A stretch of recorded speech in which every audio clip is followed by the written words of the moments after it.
Nosso muito boa noite, povo lindo de Deus! Como é que você está nesta noite de quarta-feira, hoje, dia 19 de março do ano de 2025? Esse que é o ano dos teus sonhos serem realidade. Tudo eu posso sonhar, tudo eu posso realizar em nome de Jesus. Meu amado, minha amada, que o Senhor Jesus possa te abençoar grandemente, te guardando, te livrando de todos os mal. Como é que está o seu coração? Você está se preparando ou você está preparado? Queria saber como é que você está, porque sabemos que a volta do Senhor Jesus, ela é bem mais perto do que eu e você podemos imaginar. Sabemos que a qualquer instante, como ele mesmo nos diz, que a sua volta seria como que? Como o dia que o ladrão vem roubar. Nós não sabemos o dia e nem a hora, mas sabemos que a volta dele está mais perto que eu e você possamos imaginar. Você tem visto tantas coisas acontecendo, você tem visto tantas coisas ao seu redor, e mesmo assim você ainda não se atenta ao que o Senhor Jesus está à porta. Eis que estou à porta, ó, e bato. Jesus está do lado de fora, te chamando nesta noite para adentrar o teu coração. Ele quer entrar contigo e ceiar.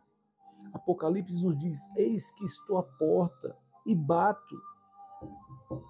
Se alguém ouvir a minha voz e abrir, temos que abrir a porta.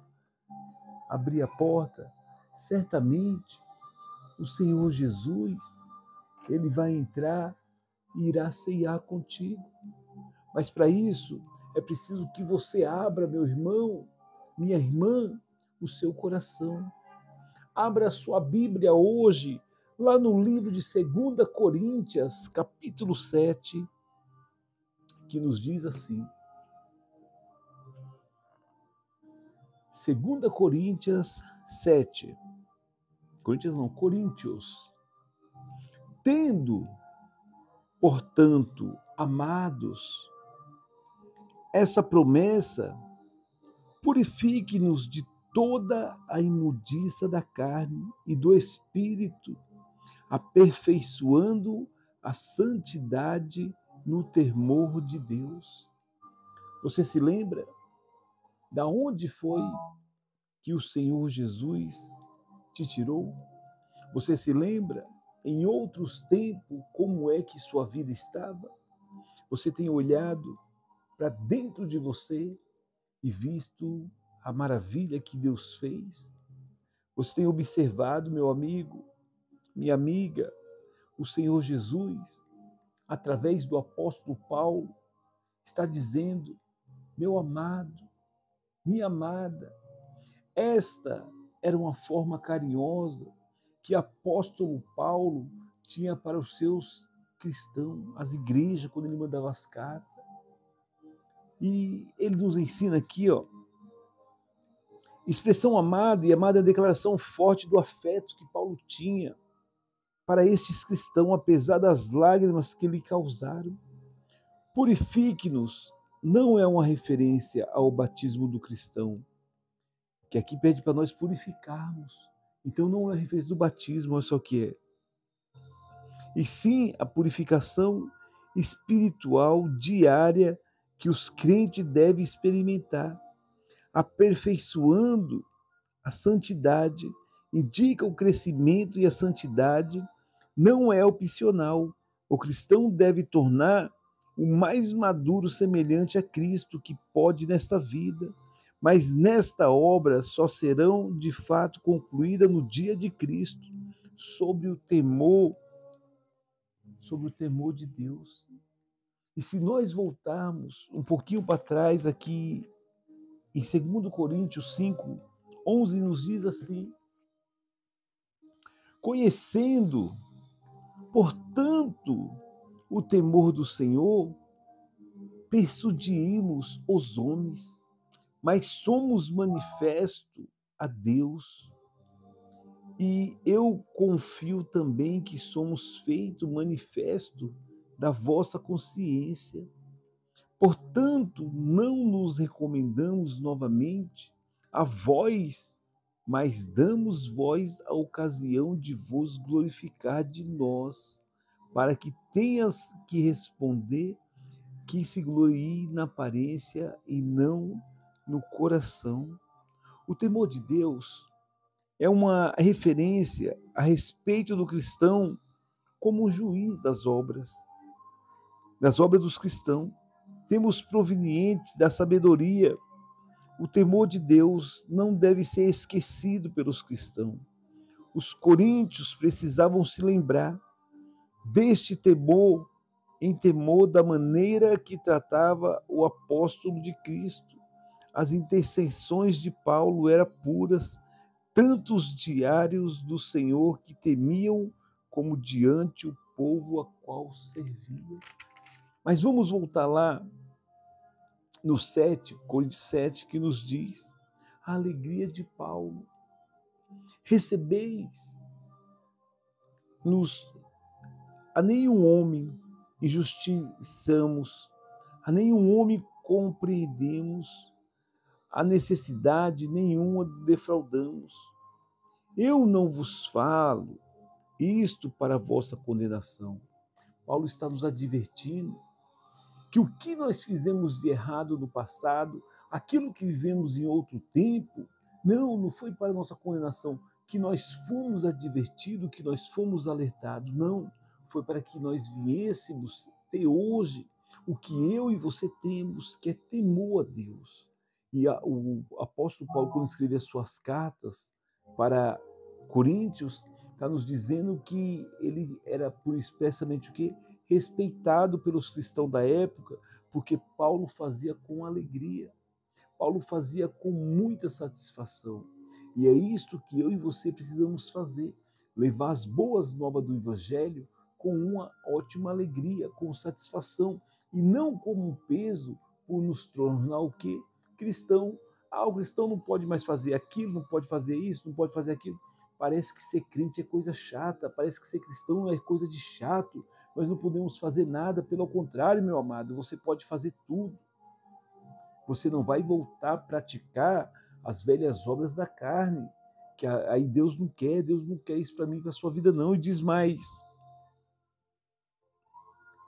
porque eu havia dito antes que estáis em nossos coração, para morrer e viver convosco. Grande é a minha ousadia de falar convosco. Grande é a minha alegria em vós. Eu estou cheio de conforto. Eu transbordo de alegria em todas as tribulações. Você tem o que é isso, noção? Você se alegrar no meio de uma tribulação? Você está alegre no momento difícil da sua vida? Você consegue compreender como é coisa difícil? Mas eu e você, que somos da fé, que somos cristãos, precisamos nos alegrar até mesmo nas atribulações. É isso que Paulo está dizendo para mim e para você. Ele está nos ensinando que até mesmo nos momentos difíceis da nossa vida, que nós iremos passar, que iremos atravessar, nós precisamos o quê? Nos alegrar. Não, muitas vezes o cristão, por estar passando por uma grande luta, ele fica com a cara de pidão. Ele fica assim triste, jururu. Eu sei, meu amigo, eu sei, minha amiga, quanto é difícil para você. Mas olha só o que diz. Porque quando chegamos à Macedônia, a nossa carne deve ter o quê? Descanso. Mas fomos atribulados por todos os lados, por fortes lutas, por dentro temores.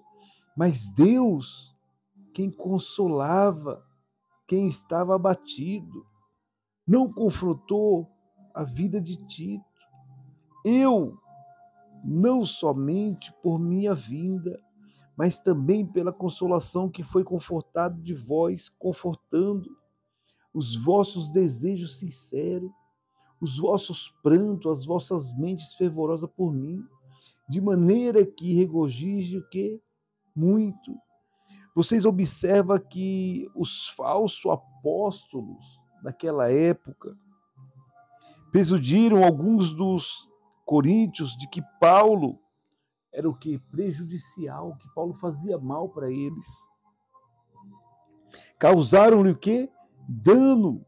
Os explorando, o apóstolo negou essas acusações energicamente. Paulo acreditava que era os coríntios que tinham destinos comuns. Paulo irrompeu em exuberante expressão de gratidão pelo sucesso da missão de Tito em Coríntios. O ministério de Paulo estava entre os coríntios, não tinha sido em vão.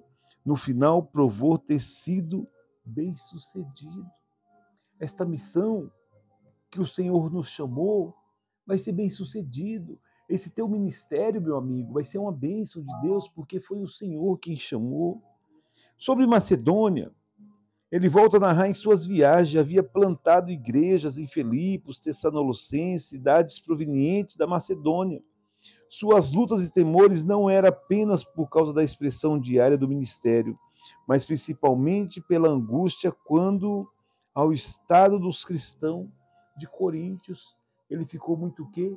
Apreensivo em ver os coríntios do jeito que estavam, porque no meio dali de Coríntios começou o quê? A existir falsos profetas. E no nosso tempo de hoje também não é diferente. Nos nossos dias de hoje, você não vê ninguém pregando a respeito da salvação, e sim a respeito do que Deus vai te dar. Peraí, que Deus está me mostrando algo, Deus vai te fazer, Deus vai te revelar.